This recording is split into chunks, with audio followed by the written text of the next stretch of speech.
D'habitude, quand on parle d'un dispositif de sécurité de dernier recours, l'image qui nous vient en tête, c'est toujours une action immédiate, presque violente même. Ouais, un truc qui réagit au quart de tour, quoi. C'est ça, genre le parachute qui se déploie d'un coup sec quand on approche du sol, ou l'airbag qui nous explose à la figure pendant un choc.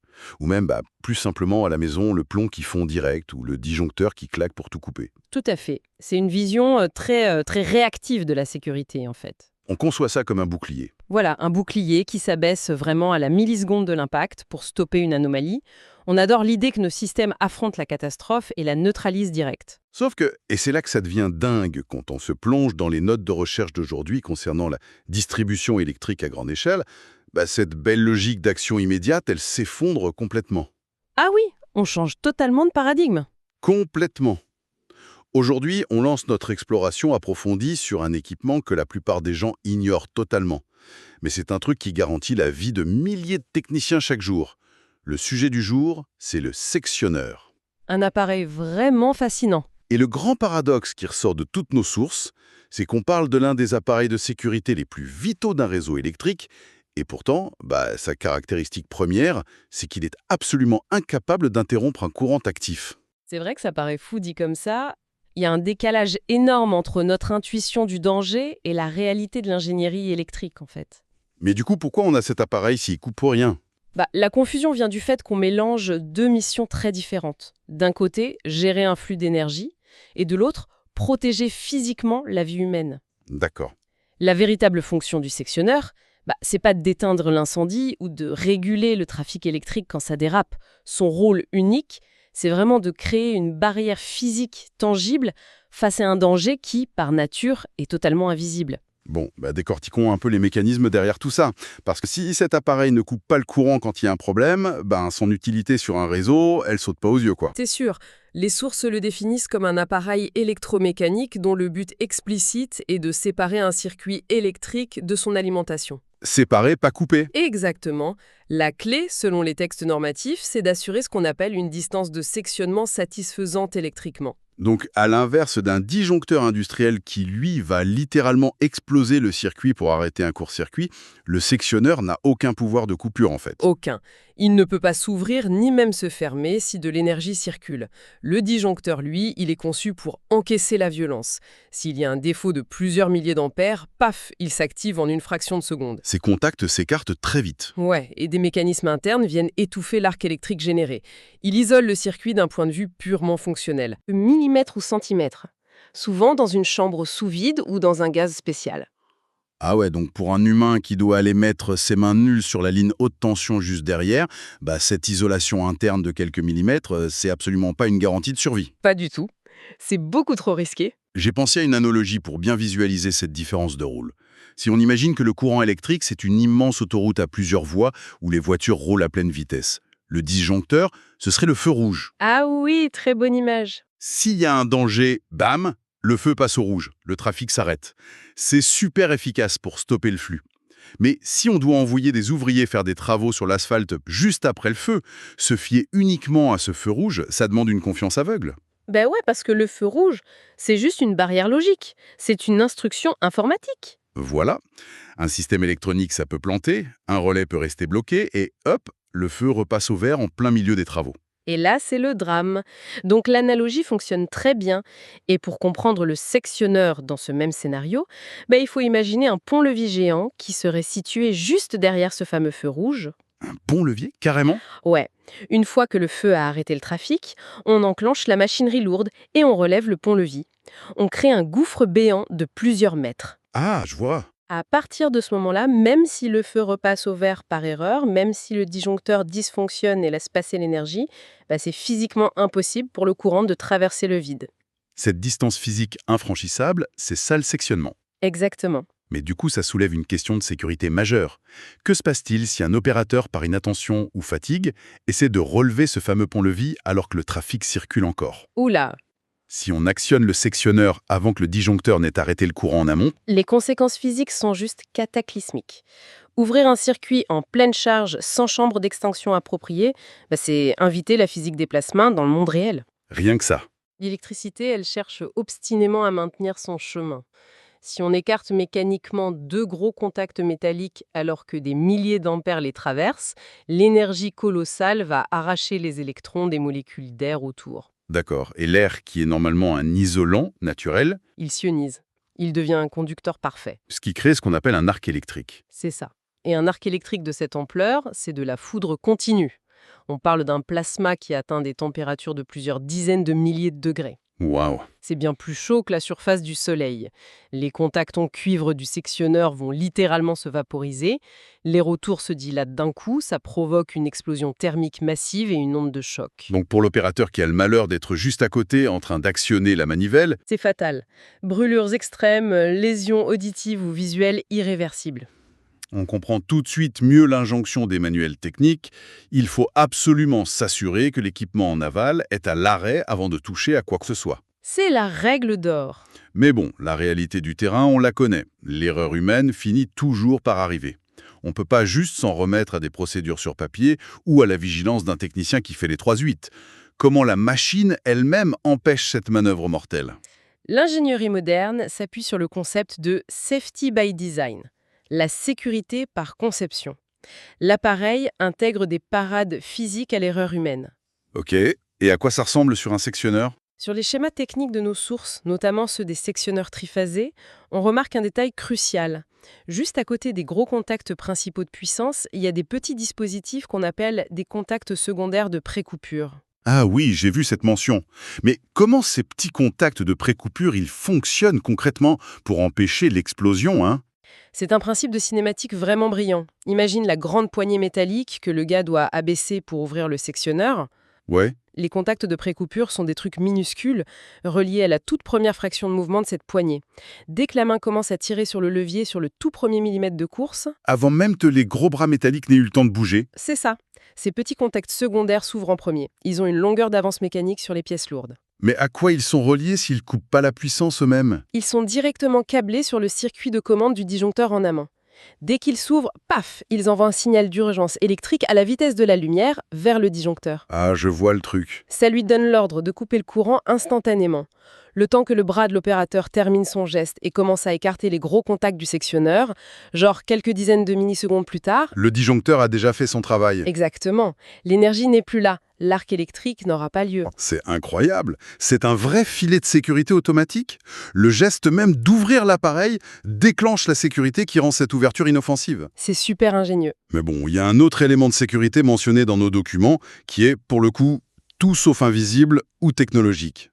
Pense à quoi?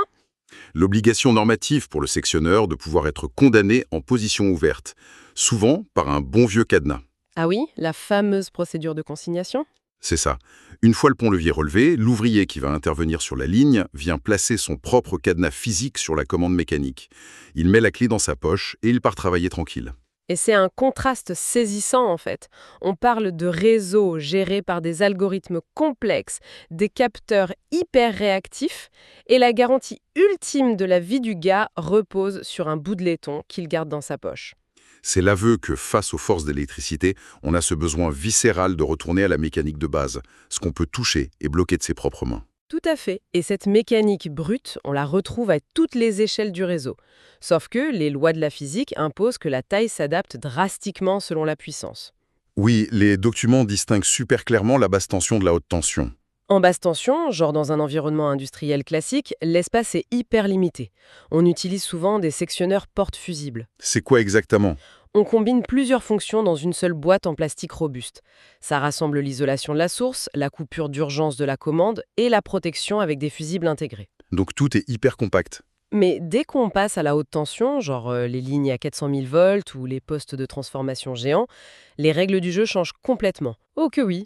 Là, on peut plus se contenter d'une boîte en plastique. Les bras métalliques du sectionneur se déploient en plein air et font littéralement plusieurs mètres de long. Parce que le défi majeur là, c'est l'isolation diélectrique entre les bornes. L'espace vide créé par l'ouverture doit être si vaste qu'aucune surtension ne puisse le traverser. Même si la foudre frappe le réseau. Ouais, si la foudre frappe, la tension fait un pic phénoménal. Donc l'écartement doit garantir que cette surtension géante ne sautera pas le vide d'air entre les bras. Sauf que l'air libre montre très vite ses limites. L'air a une rigidité diélectrique définie. S'il y a trop de tension, il va s'ioniser quoi qu'il arrive. Donc pour éviter de construire des sectionneurs de la taille de la tour Eiffel, juste pour espacer les contacts, les ingénieurs utilisent des environnements artificiels. L'article précise qu'on pressurise certains de ces appareils avec du gaz SF6, l'hexafluorure de soufre. Mais pourquoi ce gaz-là spécifiquement, plutôt que de l'air ambiant sous pression? Parce que le SF6 a une propriété chimique incroyable. Il est extrêmement électronégatif. Ces molécules adorent capturer les électrons libres. Ah, donc si une tension essaye de créer un arc électrique en arrachant des électrons, Les molécules de SF6 les absorbent immédiatement. Ça étouffe toute tentative d'arc dans l'œuf. et le fait de le mettre sous pression rapproche encore plus ces molécules. Donc grâce à ça, un sectionneur peut garantir la même sécurité d'isolation avec juste quelques centimètres, au lieu de plusieurs mètres à l'air libre. C'est la clé de la miniaturisation des postes électriques urbains. C'est génial. Mais on y perd un aspect psychologique fondamental évoqué dans nos sources, la fameuse coupure visible. Ah oui, c'est vrai. L'article fait une grosse distinction. Le disjoncteur isole, mais le sectionneur sépare. Et pour l'opérateur, cette séparation doit être incontestable visuellement. Quand tu es au pied d'un pylône, tu vas pas confier ta vie à un petit voyant lumineux vert sur un écran qui dit « circuit ouvert Mais non, les capteurs s'applantent. La seule chose qui ne ment pas, c'est la géométrie dans l'espace. L'œil doit voir l'écartement physique d'1 mètre entre les conducteurs. ». Sauf qu'avec les sectionneurs à gaz SF6, tout est enfermé dans une grosse cuve métallique opaque sous pression. On ne voit strictement rien. Alors comment on fait pour être sûr? La norme exige ce qu'on appelle une coupure certaine. C'est-à-dire? Si on ne peut pas voir les contacts, le mécanisme extérieur doit être conçu de telle sorte qu'il est mécaniquement impossible que la poignée affiche ouvert si les contacts internes sont restés soudés ou fermés. Ah, la tringlerie garantit la position physique sans aucune électronique. Exactement, c'est du 100% mécanique. Bon, alors imaginons la scène. Le technicien arrive, le disjoncteur a coupé, le sectionneur s'est ouvert en grand, le pont-levis s'est levé, le gars met son cadenas, le circuit est physiquement séparé de la centrale à des kilomètres, la ligne est morte. Il peut bosser à main nue, non? Surtout pas. Attends, pourquoi? C'est l'un des pièges les plus mortels du réseau. Tant qu'on n'a pas fait l'ultime étape décrite dans le document, le réseau n'est jamais inerte. Ah, tu parles du MALT, le sectionneur de mise à la terre. Voilà. Mais d'où viendrait le danger si la ligne est physiquement déconnectée de la source? Le danger, il vient de l'induction électromagnétique. Une ligne haute tension de plusieurs dizaines de kilomètres, c'est pas juste un fil, c'est une immense structure suspendue en l'air, souvent juste à côté d'autres lignes, qui elles sont toujours sous tension. Ah oui, dans les mêmes couloirs aériens. Et le courant alternatif des lignes voisines génère un champ magnétique massif qui fluctue 50 fois par seconde. Ce champ balaye la ligne morte et y crée une tension fantôme. C'est comme de la transmission d'énergie sans fil non désiré. La ligne morte devient un condensateur géant qui pompe l'énergie autour. Et elle peut flotter à un potentiel de plusieurs milliers de volts. Si le technicien la touche en pensant qu'elle est coupée, son corps devient le chemin le plus court vers le sol pour décharger tout ça. C'est foudroyant. Littéralement. C'est là qu'intervient le fameux MALT, ce dispositif avec les barres rayées jaunes et noires. Ce sectionneur de mise à la terre relie donc directement la ligne morte au sol. Il fixe le potentiel électrique à 0 volt absolu. Toute l'énergie résiduelle ou induite s'écoulera instantanément dans le sol via le pylône. Sans ça, c'est la roulette russe. C'est un protocole de survie implacable. On coupe le flux avec le disjoncteur, on sépare le chemin avec le sectionneur et on vide l'énergie avec le MALT. C'est exactement ça. Mais il reste une dernière notion technique dans les sources qui m'a paru complètement contre-intuitive. Laquelle? Les performances de ces appareils de séparation. Ils sont testés selon des normes internationales hyper strictes, genre la CEI. Oui, les tests en laboratoire grandeur nature. Le critère principal de performance m'a fait bugger. Je cite, « Sa tenue au courant de court-circuit, c'est-à-dire le courant maximal qu'il est capable de supporter lorsqu'il est fermé. » C'est vrai que c'est particulier. On parle de valeurs de dingue, entre 25 et 63 kA, 63 000 ampères. Pourquoi on évalue un appareil dont le seul but est d'être ouvert pour protéger sur sa capacité à encaisser des vagues d'énergie titanesques quand il est fermé? C'est le paradoxe apparent. Mais en fait, l'appareil ne doit pas s'ouvrir pendant le défaut, mais il doit y survivre. Comment ça? Imagine que le réseau fonctionne normalement. Le sectionneur est fermé, le courant passe. Soudain, un défaut majeur, par exemple, un tractopelle arrache un gros câble souterrain. Ok. Le courant bondit de quelques centaines d'ampères à 63 000 ampères d'un coup. Les disjoncteurs vont le détecter, mais leur mécanique va mettre quelques dixièmes de seconde à s'ouvrir. Donc pendant cette fraction de seconde, toute cette électricité monstrueuse va traverser le réseau, y compris notre sectionneur qui est toujours fermé. Et c'est là que la physique électromagnétique tape très fort. Quand un courant pareil traverse les bras métalliques d'un sectionneur, il génère des forces de Laplace, des efforts électrodynamiques de répulsion. Des forces magnétiques qui essayent de repousser les contacts l'un de l'autre, hein. Violemment. On parle de forces d'arrachement de plusieurs tonnes qui tentent de forcer le sectionneur à s'ouvrir de lui-même. Et s'il cède sous cette pression, avant que le disjoncteur ait coupé le jus? Scénario catastrophe. Arc électrique incontrôlable en plein cœur du poste électrique, les contacts fondent, explosent, le personnel est en danger de mort. Ah ouais. Donc le sectionneur fermé doit être bâti comme un coffre-fort. Exactement. Son architecture mécanique doit serrer les dents et encaisser ces forces extrêmes sans broncher, en maintenant un contact parfait le temps que le disjoncteur agisse. Il endure l'enfer magnétique en silence pour laisser l'autre appareil faire son boulot. C'est beau quand même. C'est du solide. Toute cette analyse remet vraiment en perspective ce qu'on voit tous les jours sans y faire attention. Quand on passera devant un de ces postes électriques grillagés ou qu'on verra des techniciens sur des lignes, on réalisera la chaîne de survie. Et que leur vie ne repose pas sur un code informatique. Non, elle dépend d'une architecture mécanique infaillible. Ce fameux pont-levis, avec son vrai cadenas en laiton et son ancrage à la terre. Le sectionneur soumet la brutalité électrique aux lois de la mécanique. La maîtrise de l'espace vide, tout simplement. Et ça m'amène à une toute dernière réflexion pour clôturer, un vrai défi pour l'avenir. Je t'écoute. On a bien établi que l'efficacité du sectionneur repose sur des lois physiques intangibles. Il faut une distance ininfranchissable dans l'air.